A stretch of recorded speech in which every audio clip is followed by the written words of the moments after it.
Ladies and gentlemen, hello and welcome back to the Summit 5 Chinese qualifiers. We're here, we're ready. It's going to be VGR facing off against the Wings Gaming. I'm Lyrical, joined today by Scantzor. Scantzor, how are you feeling? We saw a little bit of craziness. This time around, we saw the Doom get through.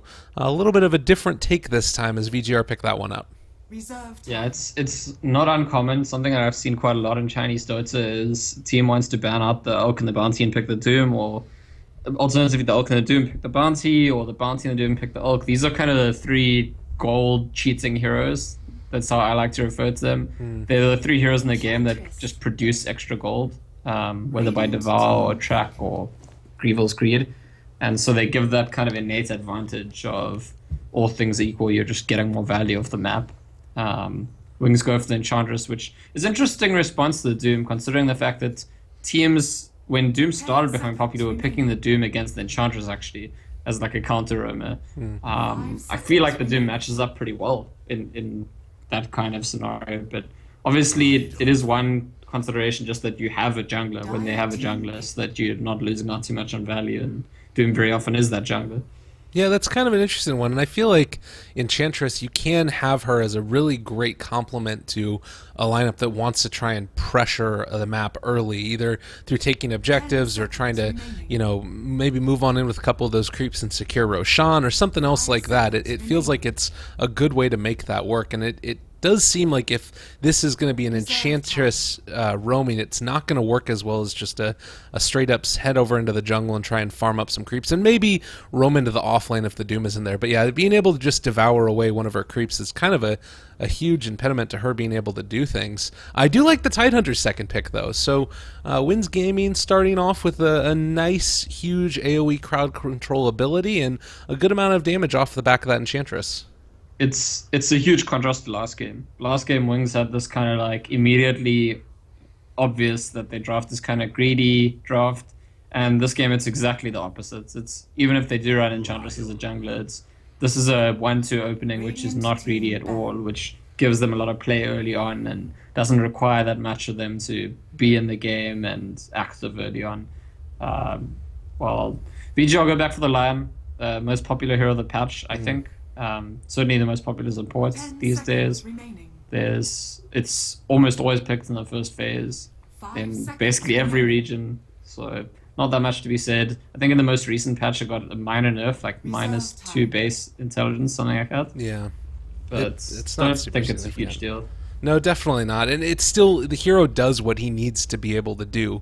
You're going to be able to jump in there, get the instant disable with the Hex, and, also great against illusion heroes if you end up running against those, a la the Naga Siren last game. It's just all around, you're never going to do wrong by picking a Lion. Sometimes there's better heroes to take, but it's never necessarily a bad pick. And it also sort of shores up that control ability that you have in the early game when there's a Doom that's going to be roaming around, mostly devouring creeps and just running at people with his Infernal Bladed Scorched Earth. So I like it. It's already also a lot of control for the late game because you've got Doom now and Hex and Earth Spike, and then a good amount of damage with all those spells too.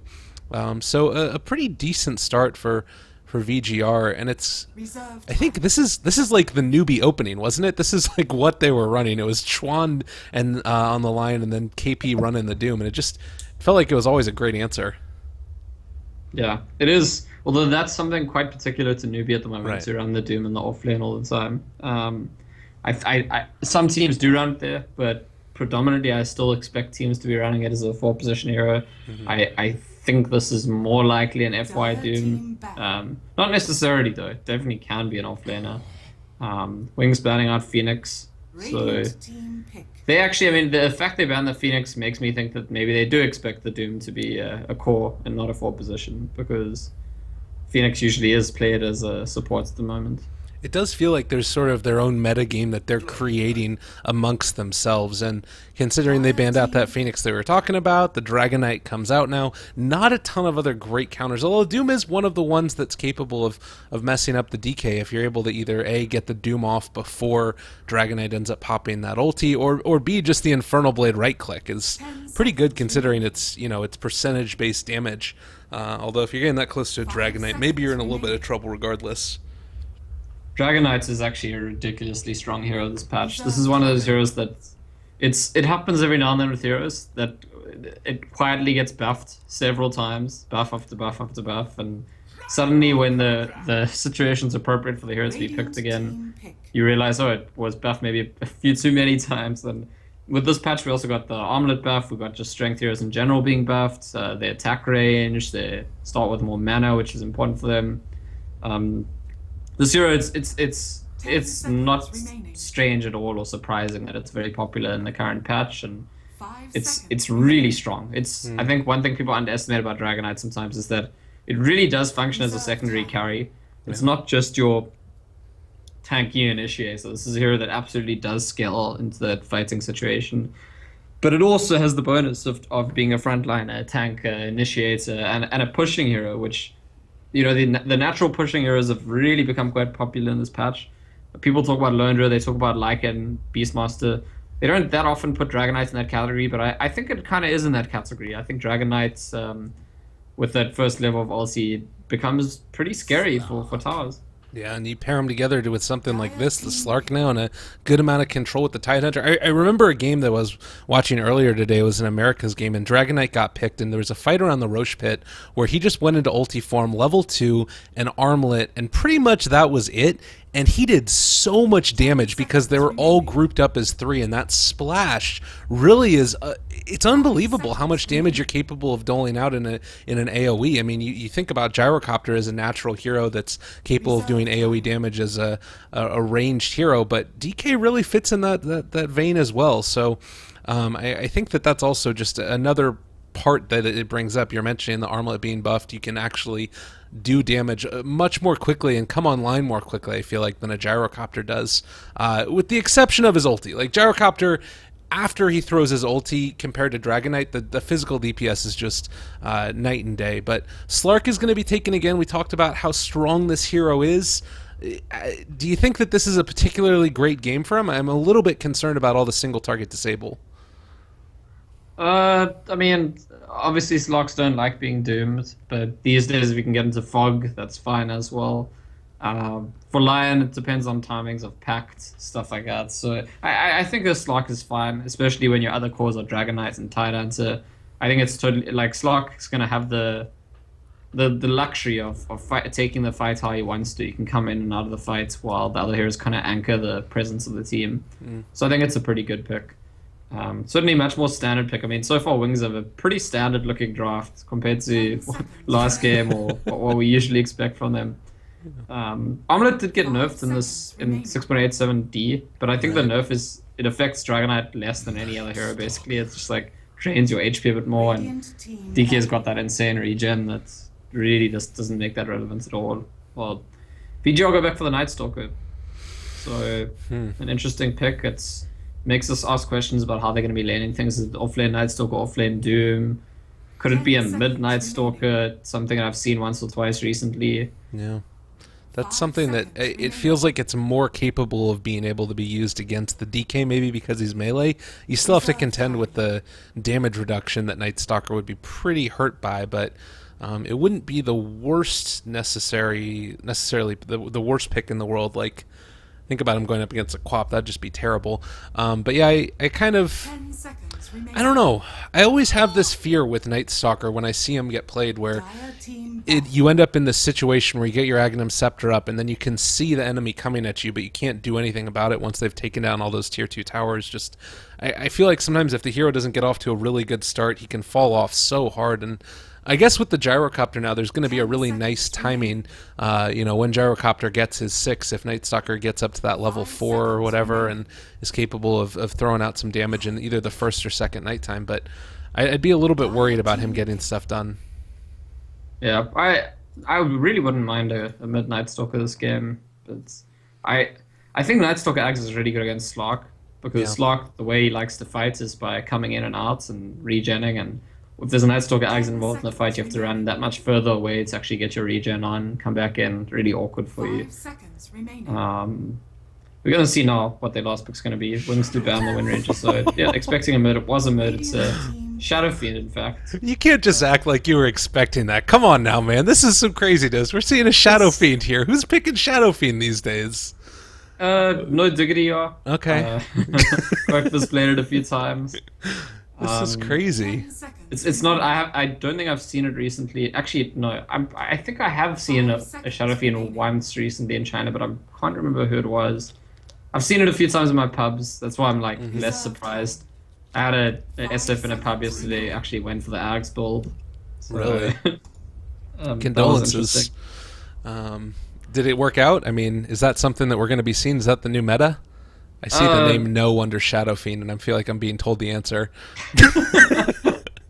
I mean, he was blowing people up, but Yeah. lost the game. So yeah, Yeah. I don't know. Spirit Breaker is going to be the last pick, which is Spirit Breaker, a pretty typical hero for putting pressure on the Shadow Fiend early on. Of course, Shadow Fiend can't go through the jungle as effectively as it used to.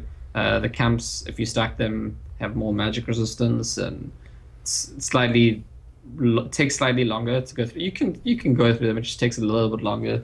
Right. But having a less efficient backup mechanism puts even more pressure on you if you do get pressured early on. And certainly, I think a Dragonite in the mid lane with a Spirit Breaker or Enchantress roaming onto it's a lane that Shadow Fiend could be in trouble in, and supports on his side are not necessarily the best at sort of TPing in and saving him. So that's going to be a serious point of contention this game if the Shadow Fiend gets out of the lane stage unscathed. Well, we're going to see if that's indeed going to be the case. Apparently, I'm having a little bit of lag issues. We're going to go to the splash screen real quick, and hopefully this ends up working as I'm going to try and disconnect and then reconnect. Okay, well, so you're talking about, I always think about, again, and you were just mentioning it, when we saw Shadow Fiend picked a lot, it tended to be paired with, like, an Earthshaker in the mid lane, being able to make sure that, he didn't get jumped upon. You said that there isn't really somebody that fills that role. If it did have to be somebody, who do you think it ends up being? Is there anybody in particular? Maybe the Lion tries to spend more time around the mid lane? Yeah, it's definitely the Lion, but that's not. It's not really Lion's forte. He's got some pretty decent disables, so he can punish you if you're diving deep. That's certainly something he can do, but he has to get in close himself, and it's not a heal or a delay, and there's enough heroes, he might only be able to disable one. Nightstalker, by the way, has started with the Iron Talon, so expect with Nightstalker just to be finding the jungle. The Doom not going to be because he's in the off lane, although he might move into it as for himself. So in some sense, this is VG.R showing again, like last game, they have a slightly better understanding of getting away with, slightly greedy picks, albeit not very greedy. The battle begins. I think I prefer Wings' draft here. I think the Shadow Fiend's going to have a hard time, and I think the Slark and the Dragonite's going to have a pretty easy time. And I mean, if we look at the cores, I really do favor Wings. I suppose that VGR might be able to get some bonus value out of their Nightstalker and their Doom once they start to hit their timings, but again, I think a lot's going to depend on if pressure's put on this Shadow Fiend in the mid lane, and I certainly think Wings are set up to do so. Well, we're going to see if that indeed is going to be the case. As already the teams are heading out to their respective areas. DK with the Quelling Blade trying to mess with the farm of the Shadow Fiend, and man, again, you look at it already, having the last hit with 35 base damage. That is poverty if I've ever seen it. And he's going to definitely be having a tough time here. Unfortunately, we are also going to run into a little bit of a difficult situation because of the recent patch. All of the settings got reset, but I'm sure that it's going to be fine as we head on into this one. It looks like, at least for the moment, you mentioned the Tidehunter also in the jungle, Iron Talon jungling away. Does he really have to be that worried about this lane here with the Gyrocopter Lion? Gyrocopter is pretty punishing against Tidehunter. You basically die with 2 rocket barrages. So I don't know, it's kind of scary. Tidehunter is tanky against all things that aren't Gyrocopters, and I think people actually underrate the extent to which it's a counter. I would say it's the best safe lane carry against off lane Tidehunter. What you're right about, the Lion doesn't present that much of a threat just yet, but I mean, he's already level 2, that's enough. I actually think they can kill Tide. If he comes too close to them, they will kill him. Meanwhile, over here in the bottom lane, they are finally going to be able to get a catch here onto the Doom. A lot of damage being leveled against him, but that just brings him down fairly low and should be able to walk away as the salve gets popped. The rotation in towards the mid lane, Nightstalker is here. He's been Iron Talon jungling himself, as you mentioned. Level 2, doesn't end up being able to get the bounty rune, but it's going to head back towards that jungle, and With a couple of junglers, a couple of offlaners that are getting a decent start, it feels like this might just be a bit of a farm fest. Yeah, well, this is what I was saying. What's good about VGR's approach is that they pick the Night Stalker, they go Iron Talon, and it seems greedy, but it's not because they have the Jar in the safe lane. There's no real cost. Their safe lane is not being pressured. The Titans they can shut him out of the lane even with just one support there, and so they kind of get away with the Night Stalker. It's not. I mean, other side of the map, it's not too bad either. The Slark is going to do pretty well. A little bit of help here and there against the Doom. Doom's getting value, but it's not. It's not like he's getting much more than the Tigers anyway. Yeah. Well, and we're trying to see if the Spirit Breaker is going to be able to make something happen as well. He's going to be able to get another one of these camp stacks, it looks like. Actually, no, they're going to come and interrupt this. A little bit of an odd play there, and this should be able to pull off to the side and get the stack. So, again, a little bit of experience going the way of the Spirit Breaker. He's hopefully going to be able to get level 2 and maybe make a play in here towards the mid lane Shadow Fiend. We'll see if that's going to be a possibility. Go ahead. It's coming soon, I think. Yeah. I expect Enchantress to use their smoke soon, head towards the mid lane, Spirit Breaker come in. That's maybe even right now. I don't know if she wants another creep first or... Looks like she's heading to the top lane for now, actually.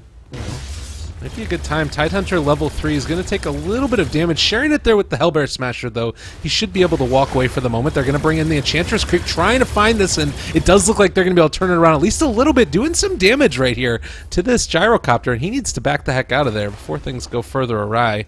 A nice play to save, and then doing some decent damage to that safe lane carry as well. Alright, so securing the top rune is Shadow Fiend and Night Stalker.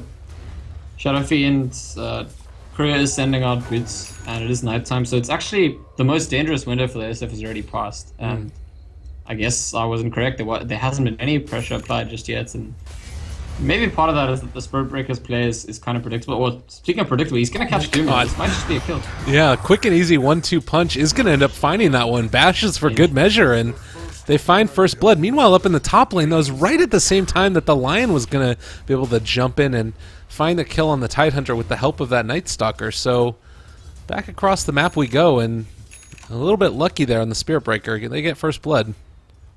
Yeah, well, I think he knew that the dude had gone there, so Right. it's a good decision. And he's suiciding himself from 4 HP. He decides, okay, well, I'm out of mana. I don't want to live in this Nothing to be world. done here. I'll spend my gold and time to die. I mean, he's got an earn at just under 5 minutes. Like, this is a great start for him, and you're going to end up seeing that Night Stalker is building towards the same item. He's been Iron Talon jungling the whole time, and he's just now going to be able to get it. So the passive gold mixed together with the ability to get that first blood, I think Wings are going to be pretty happy with that one. Yeah, they should be. Spirit Break immediately charging on the Gyrocopter now. And with Enchantress here, I mean, it's interesting actually, this approach, because of the Night Stalker being in the jungle, put pressure on the Gyro instead of the Shadow Fiend, but it is nighttime. Night Stalker already came out here, and he could come back. Ooh, gotta be careful. He ends up denying himself to the neutrals, but this is going to be the smoke play, and looks like they're slightly unsure of where they want to go. Again, the Shadow Fiend is going to be back home and just TPing in towards the mid lane, but he has a haste rune. I don't think they can find this kill. There's a lot of lockdown though. There's like a Dragon Knight stun. Don't underestimate the amount of disable that is, plus the charge. DK goes Dragon form. I think they can actually kill through the haste rune. He's got 800 HP. They go in. There's going to be the stun, the catch as well. They're going to be able to pop the haste, but this is going to end up being the kill, and maybe from afar he's going to end up going down right on the very tip. Dragon Knight finds it. Well played. Alright, so kill number 1 on Shadow Fiend. The question is, does that snowball into a few more kills in the hero? And the hero starts to have an unmanageable lane stage, because that can kind of still happen. I'd say he got past the most difficult stage, and he has, but he certainly doesn't want to just TP in on his own again yet. That's why we see the Gyrocopter coming through, and Night Stalker, they're going to try and make a kill themselves in the Dragon Knight. He actually has only 1 point still in that Dragon's Blood, but very tanky regardless of that. They get the charge from the other side. They're actually going to end up bringing in the Slark, and this Gyrocopter is going to end up going down. That's going to be a kill going the way of the Slark. I don't think there's any way you kill that Dragon Knight in that situation. Maybe if they... it was probably close, but still. That's a lot of faith in being able to make sure that they find the catch with the call down and everything else. I mean, in some sense, the Gyro succeeds in what he's trying to do, shoving them away from the lane so SF can come back to open lane. But at the same time, it's probably not worth losing your carry for that. and it's not going to be that difficult for them to come back into the lane. It's just as things stood, the SF had to respawn and like go straight to the jungle or something. Couldn't really go anywhere, so they were hoping. That's why they felt compelled to make a play there. And Wings, I think, correctly recognizing that it's worth bringing in their carry, because that's actually the initial equilibrium of the lane is something that they like. Well, and you see right here as well that they place down this ward fairly deep, so they should be able to spot any rotations to the top lane by the Spirit Breaker. But I do believe that the Radiant saw this when it was happening because of that ward that's up on the high ground here. We'll see if there ends up being anything that comes of this, but you would imagine that at this stage they're just going to try and get this Lion level 6 and allow him to rotate when it does eventually come. But meanwhile, bottom lane, this is where the trouble's going to be a brewing. They drop down the cooldown, and Slark immediately retreats. I'm pretty sure Lion's dead. They smoke past his ward. They're charging onto the tower. They can dive him here. Although there is a TP in from Doom, who's level 6. Ravage available. They end up being able to turn it back around with the stun. Doom's the Spirit Breaker and might be able to find this kill. Looking for it. There's going to be the stomp coming through, and not nearly enough damage. He's pretty freaking taking. Never mind. Dragon Knight's here. They come in for the Dragon Tail after killing off that Lion, and that's going to be another one going their way. Everything right now is rolling for Wings. 5-1 start. But more importantly, they just can't do anything to shut down the Slark here. He's perfectly content where he's at. Yeah, and this is something I've often seen Wings of. Slark is in trouble at the bot lane. That's get silence avoided. Oh, he's outie. He's good to go. Turns back around, wants to party. It's just going to end up bringing down the gyrocopter. Oh, what a high-level play right there, coming out from Shadow. Yeah. This is Wings are a fantastic fighting team. They're a fantastic rotational team, and this is kind of like, I feel like last game was a bit of a waste of some of their talents, because it was such a kind of greed that it made it awkward for them to actually. There wasn't that room for outplaying or making big plays early on for them. Whereas in this game, there's plenty of space for them to make better rotations or outplay or outfights, and it's showing that this is something they're very much capable of. Well, and it looks now like they're definitely going to be in a position to take back some of the momentum in the series. Lion almost level 6. VGR are going to be looking to see if they can make this play down here in the bottom lane, but just, again, so many resources at this point committed to this side of the map that I almost wonder, even if they find the kill, like, is it worth it at that point, based off of how much they've committed? They've already lost their tier 1 tower in the top lane. They got a kill on a couple of supports. They lost their gyrocopter. This game has really not been working out the way that VGR have wanted it to, and Wings have taken pretty sizable control, around 3,000, almost 4,000 net worth lead, and now the DK does have his Blink Dagger. It doesn't get easier from here. Yeah, that's actually so big. The other big part is going to be the Tyrant's mech. I think once we see Tyrant's mech, DK Blink, I mean, Spirit Breaker is now level 6. The early components are very much in place for Wings.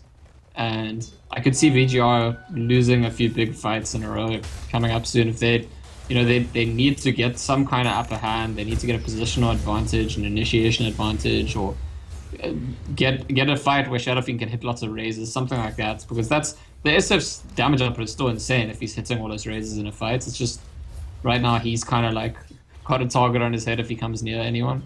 And I mean, look at his items right here. He's just been so heavily hurt in terms of his farm. He's, oh god, gonna run into all of them. There's gonna be the Blink initiation. They find him immediately, and the charge gonna come through. This is gonna be a big cooldown, but not nearly enough damage. They end up being able to hit a really good Earth Spike after the Ravage, and now is gonna be able to maybe find a little bit more as Faith Beyond dropping fairly low. Does end up being able to get that one off, and that's gonna be a kill. Gyrocopter goes down. Shadow's still alive. In the midst of all of this, they've already lost 3 and might end up losing more. There goes a very bold TP. He is gonna be able to get away, though. Really huge play there from the Lion to make sure he doesn't get caught out. So, kind of an awkward trade. I think well worth it for Wings. Yeah, it's a win for Wings. It's just going to convert into a tower for them. It could have been even better for them, I think. Cooldown does a lot of work there. But it's, yeah, I think they're fine with it. And Shadow Fiend now has picked up a Helm of Iron Will. So, going to be going for the Helm of Dominator, which is partially a farming item so he can go back into the jungle, but it's also going to tank him up, although he's being charged right now. This charge is a little bit deep. I think Spirit Breaker, you probably cost yourself your life. Yeah, that was a little bit bold. Night Stalker is the one that ends up finding the kill.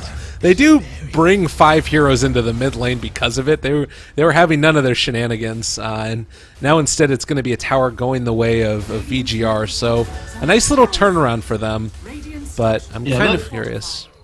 The Tide and the DK ulti are down. So it's like the windows where the ultis are down are actually always going to be pretty good this game for VGR.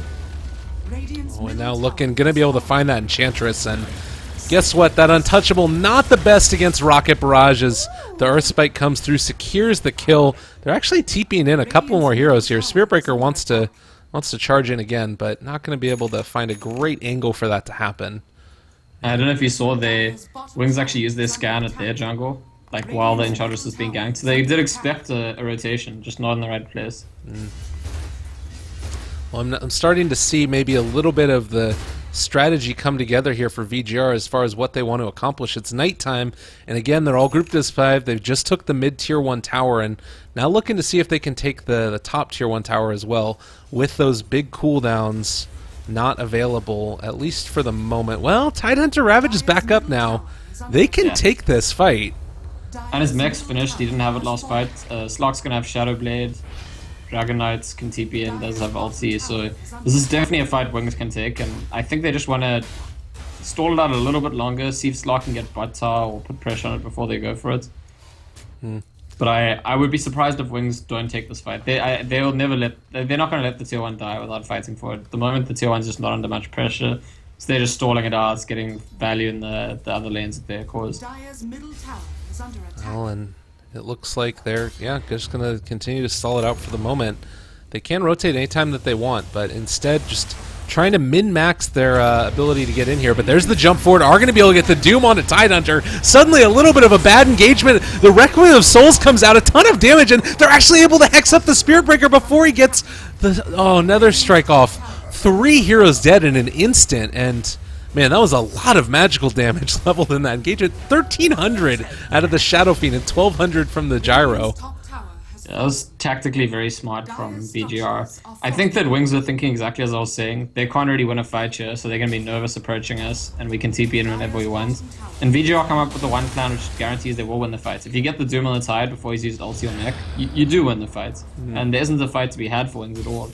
And I think that Wings may be a bit overconfident, didn't recognize the possibility that, you know, in that one situation where Tide gets doomed before casting anything, we actually can't fight. Well, and now you're starting to see it. It sort of all began a little bit with the charge into the mid lane by that Spirit Breaker, and then the min-maxing the amount of time that they could farm on the Slark instead of trying to take the battle to the side of VGR. It's a couple of cracks here in Wings' armor of them trying to make things happen before they're completely capable of doing it. So it's started to bring this back into an even game in terms of net worth. Experience definitely still favoring Wings, and I think that they're the stronger team as far as taking fights right here. But I would be a little bit concerned, and they need to right the ship before things go further awry. I still think Wings should look pretty good. They'll have learned their lesson now that Tide needs to not get doomed before using his mech and his ulti, and it's not that easy for Doom to get in a position to do that, actually. The Tide was just kind of standing out in front of the tower that time.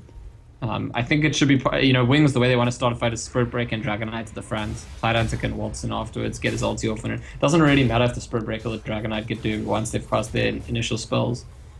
Yeah, I would agree. And now again, they're looking to try and push in towards the tier 2 here. Being on the aggressive side, I think, definitely helps them a lot. And the push creep. Oh, they might be able to find somebody here. They end up right at the Doom. He takes it, but gets purged first. Still no Shadow Blade initiation coming out from Shadow, and it looks like they're just going to have to wait for the moment. Still not wanting to dive into this, and now that it's daytime, an even bigger window arises for Wings to take this one. They used the DKLC though. Wings, I think, will feel they wasted a lot of time and want to go back, and VGR just read them really well there, judged what kind of player they'd beat after, and I think it makes sense because VGR will know Tide still hasn't used ulti. We pushed top, we didn't let him ulti, we doomed him. And a team with a Tidehunter, especially a team with a Tidehunter that expects that they're strong in a 5v5, is going to look for opportunities to use the ulti. So VGR judge, okay, they're coming for a play. They sit back very defensively for a while and rebuff Wings as a result. Well, and now it sort of does beg the question of what's the next point that they end up really fighting around? The tier 1 tower is down in the top lane, the mid lane for the side of Wings, and they've also lost their tier 1 in the bottom lane. So no more tier 1s across the whole course of the map, actually. it doesn't really feel like teams want to, or these two want to fight into that. Is Roche a potential for either squad, or is that not really in the cards either? I think VG are a pretty good rushing lineup. They've got the SF aura, so that'll certainly help. But again, just like last game, I don't expect it to happen too early on in the game. I don't expect anyone to be like sneaking into the rush pits. It'll be much more likely after a successful fight. Well, Tyrantsa is farming a stack here at the Ancients, and that's pretty big. If he gets to Blink Dagger, that would be like an important milestone in this game. Sort of guaranteeing that they can get the fight they want without him getting doomed, because he can stand back and still get a very good Ravage at the right time. Well, and that's even so much more important than this Lion's Blink Dagger right here, who is going to be getting it. It's like the pick-off versus the team fight, and which side wants to sort of play which. It's, obviously, if you're able to get Doom in with like a Shadow Blade or something later on down the line, that's huge as well. But at this stage, I can't help but think that the Tidehunter Blink that's going to be coming online maybe a little bit later than the Lions is going to be much more impactful in these big engagements that we've been seeing so far this game. Okay, this is like a... Have you seen what Wings are doing here? Slark was pinging saying there's a ward. Okay, the ward just ran out, so now they know. They spent a really long time trying to figure out where the ward was, and wasted a sentry, missed it, and luckily they actually saw the ward time out since they know it's gone, and now they can get a smoke off unseen. Both teams using their scan at the same time. Yeah, VGR read this so well. They realize exactly what's going on, and again, they're just not going to end up moving out here. Maybe they make a play. Oh, they just popped the Dragonite ulti too. No stacks to take, no fight to take. They're going to waste to make sure if they see someone, he can blink in and get a long range stun. But it's the same thing. It's the Tide ulti still hasn't been used. It's been such a long time since they've got they used the spell. I think one time this game, maybe two, and I think VGR just know there's every incentive for Wings to try and force a fight, and especially during the daytime. Yeah. Well, unfortunately, they also do see now that, guess what, Dragonite ulti is on cooldown. Is that enough to make them want to fight at this point, though, or is that still not going to be the play for VGR? Do you think they feel comfortable fighting in when DK ulti is down? Not quite. I mean, maybe it could make the difference in a situation where you're dooming Tide. Absolutely, that's like more than enough. And Doom does have a blink now, so they could go for a fight and just say to each other, "We only take this fight if we catch the Tide of the Doom, and if we don't, then just back out." But that'll kind of be their approach in general, even when the DK ulti is up. So it's not a huge difference maker. Enchantress is pressuring top lane all alone, and very possibly could be in trouble. Needs to TP out right now. Nope, God. Chasing the Doom? Finding? Maybe? Yeah, they get her. Alright, that's going to be a kill. A little bit unfortunate, but again, not the biggest deal in the world. Like, Wings is still out here farming, and Slark is, has a DD, his Echo Saber, and a Shadow Blade. We talked a lot last game about, the Morphling being able to scale well into the late game. Is there a team here that you feel like scales better as this game goes on, or do you think it's more based upon like the way that these next couple of minutes go? I think Wings probably scale a little bit better with the Slark and the Dragonites, and I think even the Tyrants and the Spirit Breaker add nice control going late. So although obviously so did the Lion and the Night Stalker, and Enchantress could become an extra core. But I don't think this game is going to be decided that late. I think it's going to be decided in these next couple of fights, which certainly are going to happen. There's a smoke towards the rush pit from VGR, and this could be a massive fight for Wings. If they jump in and ravage everyone in the pit, this is like... Dragonite's got his splash damage. This could be really bad for VGR. Their smoke is about to break. They do have eyes on Faith Beyond. He's going to be up there on the high line, and he'll get off the Ravage, though, and now also going to be able to control the Dragonite. So much damage, and are also going to end up losing the Lion, but I think that this fight might already be lost for the side of Wings, as they've been able to kill off 3, and Love Yourself is also going to end up going down now. Oh man, this was a complete and total disaster for them. A really huge play right there by the Doom to go up to the high ground and start off that fight there. They end up being able to find 3. They only lost the Lion. It's this ward won the fight. Yeah. Like 100%. That's Wings can't see VGR, and normally in that situation VGR can't see them either, and they'll probably get the jump into the pit. But yeah, Wings needed to. I think when you approach the pit like that, you have to clear this area. You have to put a sentry, or at least walk your Slark there and see. Okay, can they see us? Something like that. And we see the ping coming out. I don't know if that's saying yeah, they could see us there, because if they couldn't, there's no way Doom makes that play. Doom's not going to blink into that position without already seeing the tight answer there. Well, and again, it does sort of feel like it's coming back to the vision point that we were talking about before, that was a vision advantage that, granted, probably shouldn't have happened, just as you were saying, like even sticking the Slark there first to be able to see if his ulti was on cooldown or whatever, but it still is a situation that Night Stalker gives you, and now it looks like Shadow is thinking about going in on him. There's the charge, and they are going to be able to find this one probably pretty quickly, as there's going to be the catch, and Nether Strike comes through. They find the kill. So something going back the way of Wings, but it's very much been the story of VGR, a slow, meticulous drain on Wings and their ability to control this game. I mean, it's been about 15 minutes since we saw a Ravage. You don't first phase a tight answer to sit on your Ravage. It's just like either VGR are dodging them or the Doom's just ulting the tight. It almost feels like they've made that rule. They've decided we only take fights when we can Doom tight answer, and that's a pretty damn good rule. That's like those are fights that VGR are pretty much always going to win. We're yet to see what happens at, once heroes all have items at this stage in the game, when Tide does get a Ravage off, and I still think that's a pretty scary situation for VGR. Although I say that, but SF's already finished BKB, and I think Gyro's about to finish one too. Interestingly, on top of the Dragon Lance, not disassembling it. So the BKBs really can throw a spanner in the works when it comes to the Tide Ravage, even if he does get it off now. Yeah, this to me feels like it's just...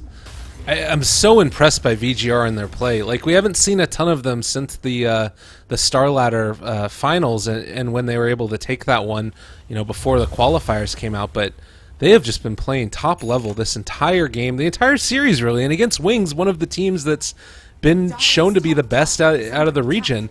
Granted, also, it hasn't looked like the best game that we've seen from Wings ever, and you can see the Observer Ward is still up right now over by the Roche Pit as they're about to try and move in and take this one. It's looked a little bit uncharacteristic from them, but still, you can't take anything away from VGR in the way they played it. Yeah, I mean, I want to go back to the fact that I really think the odds are stacked incorrectly, and if you talk about the bets, for example, for this match, because people just underestimate IG. IG gave VGR a very hard time yesterday. Probably IG should have won the series, and so people think, VGR's not looking that good, but it's more that IG are looking very good. Right. That's all it is. VGR have been playing fantastically all week, and I mean, yeah, Wings are... I really feel like I'm letting people down when I analyze Wings games, because it's like, I don't know. There's certain things I can understand. Obviously, they want to fight with the side ult, he gets doomed. That's really bad. But a lot of the time, the progression of how they're thinking about the game is something I don't understand. And so I just talk about the results of what happens. Right now, I don't know. What will they be thinking? I guess Tide just gets doomed every fight. Let's not fight anymore. I don't think they should be thinking that. I think they can still try and get a fight, and maybe need to, get better use out of their Slark. Just like Slark, walk around the map, tell your team where the wards are, get rid of all of them, have the vision advantage for your side, and then get into fights. That really does seem to be something that when people are playing with Slark is like a top tier thing, that you're running a hero that's capable of starting the fights yourself. And honestly, in some ways, I almost feel like it would be better for Wings if Slark got doomed than the Tidehunter in those last couple of engagements. Like, if you jump forward and you force the doom on the Slark, that means you get a Ravage off. That means that DK can go to work. You can get the Enchantress starting to hit away at heroes. It just, to me, feels like it's now this sort of do or die situation for Wings, where they have to get a Doom off, or they have to get a Ravage off, but they're just not being given that opportunity. And I think, again, it's just the Doom pick really working for them. VGR, that is. It certainly would have been better for them for Slark to be doomed than Tide in the last two fights. At this point, I think they'd rather have the Tide doomed. I think the Slark is a necessary component in winning fights. And finally, Wings do pick up a gem. Although, who has the... Oh, We got to hold that thought, though, because it looks like a pretty big engagement. This could be the turning point for all of this. They jump in, get a Ravage only onto one, though, and now the turnaround. Oh, God, the Earth Spike's going to come through. Doom is dropping very low. Shadow's still doing a lot of damage as well. He gets his BKB off. There's the Requiem of Souls. They lost the Spirit Breaker, but they've already been able to kill off two, and it looks like they might be able to get another. That's going to be the Gyrocopter going down. Noah's dropping very low as well. Faith Beyond is going to be able to survive, at least for the moment, and it looks like on the other side, they might be able to take down Noah again. A lot of damage going to him, and he is going to fall. So they were able to get inside of that Shadow Fiend and finally bringing him down there. That was a pretty good play for them. Yeah, a fantastic fight for Wings, and it was actually, I think I said they had a gem. It was the other side that had a gem at the start of the fights, but Nightstalker, I think, lost the gem. Now I'm trying to track down who picked it up. Bottom lane. Oh, really good play there. It's Lion, and he is going to be able to spot out that Shadow is there, and this is going to mean no more kill for him. Looks like VG.R just sent in their career save the gem. I think Wings themselves should probably get a gem, get a bit of value out of this log. VG.R have gone down and placed another ward at the exact same spot where it was spotted before, so Shadow will probably go kill it now. But yeah, the fight was really good for Wings. I think VG.R maybe don't expect them to go for that fight. Remember, they're fighting into an Aegis, and there wasn't an opportunity for a huge Ravage, it was just one hero. But you know what we see there, if you get the initiation off, even if it means ravaging one hero, it's just so much better than being initiated on and ravaging 0 heroes. And the Slark is a hero that needs to be dealt with by the side of VG.R, and any amounts of kind of crowd control and extra initiation power for Wings is going to give Slark that space to build up those stacks and just get totally out of control in fights. And between the Pact and the Shadow Dance and other BKB, I think they're going to have some serious Slark problems in this game.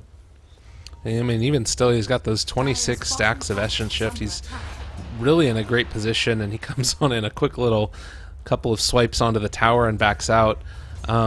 You know, he's a hero that can basically do everything at this point, and if he's capable of just getting, you know, 1 or 2 disables on the side there and gets in behind the Lion or gets in behind on top of the Shadow Fiend too, like that was the other thing that we also tended to see a lot with the Shadow Fiend before was the defensive supports. You had to run a Dazzle, you had to run something else along the lines of like a Winter Wyvern occasionally that you would have to keep the Shadow Fiend alive. If you don't have that hero, he can really suffer from just getting bursted down, particularly from high physical damage. So another issue a little bit with their draft is it looks like they're going to be roaming in and seeing if they could find somebody here. The Slark is going to end up getting caught out. There's the Doom. He got off his Dark Pack, but should still end up getting jumped down. A lot of damage being leveled against him. Needs to run away, but they get the mech off. There's the counter initiation with the Ravage, and suddenly the damage coming out from Impetus. Can they find this kill? They need to be able to do it, but they've already lost the Slark, and now it looks like they are going to at least be able to get this Night Stalker in turn. There's going to be Dragon Knight coming in and a quick and easy Dragon Tail, and they find the kill.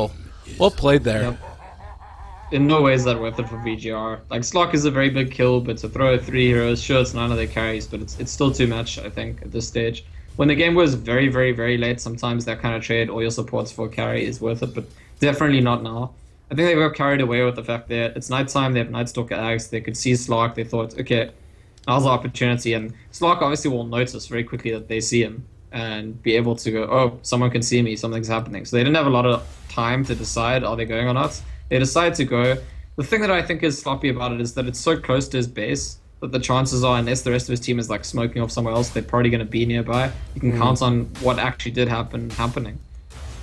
And it looks like, you know, again, just covering each other, it's the key to how they've been able to pull our way back into this. And again, we knew that this was capable of happening. Like we talked about the whole time, the fact that Wings can catch back up if they're just able to find the proper team fight. And that's sort of what's happened just by VG.R maybe getting a little bit too aggressive. And now Faith Beyond, he's building into a refresher not that far away from being able to get it. You think about a double Ravage in these team fights, and it's just tremendous the amount of damage they're going to be able to level against VG.R. For next item here, next on Slark, is it pretty much just going to end up being building into that Silver Edge? It looks like it is, as he has the recipe already. Yep, makes perfect sense. Get the Silver Edge. Even if he disassembles it when he goes to the Sky, either way, it's going to be a good build-up. I actually think, I mean, if you think about it, Wings were never really very far behind. They were like very slightly behind if we look at the actual metrics, just on the net worth. And the parts of the game where it felt difficult for Wings was just because VG.R were doing all the right things to deal with Wings. It's never been the case that Wings were in a position where they need to deal with VGR, if you know what I mean. It's Right. it's always been the tight answer Ravage is scary, the Slark is scary, and for a while VGR were just managing that very well with their wards, by taking Rush, by doing tired. But I don't think the game's ever been in a position where Wings are like, oh damn, there's this scary thing they have, how do we deal with it? And on that basis, I feel like Wings have kind of been okay all along, and now just starting to pull away. Well, we're going to see now if VGR are going to be able to think about tipping the scales in their favor. I mean, as much as we've talked about it, it's still a huge issue, Doom being able to get that spell off on a Tide. And if they're capable of doing that, that really does sort of...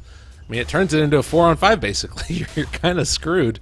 But they're not going to be able to find them with this smoke. It did turn daytime, a little bit unfortuitous for the side of VGR, and now looks to be getting smoked on themselves. Darkness falls, and this is going to be a bit of a crapshoot as to who comes out on top if they end up finding him. Ooh, I think Tide's gonna get a really good initiation. Oh my Yeah, God. this is really bad for Wings. We'll see if they're going to be able to do it. The jump in. There's going to be the Ravage. It actually only hits onto one, but it might be enough. Can they find the damage? My God, everybody from Wings is so tanky, and no getting chased down. He is going to end up getting another strike back. A whole heck of a lot of damage. Shadow is doomed, but I don't think he even cares at all. They're just going to be able to burst on through that Doom. He falls, and 3 are dead, and now they're starting to knock on this Tier 3 tower. Enormous plays coming out from Wings. Oh my God, they're diving. Well, they're thinking about it at Cancel that least. turn.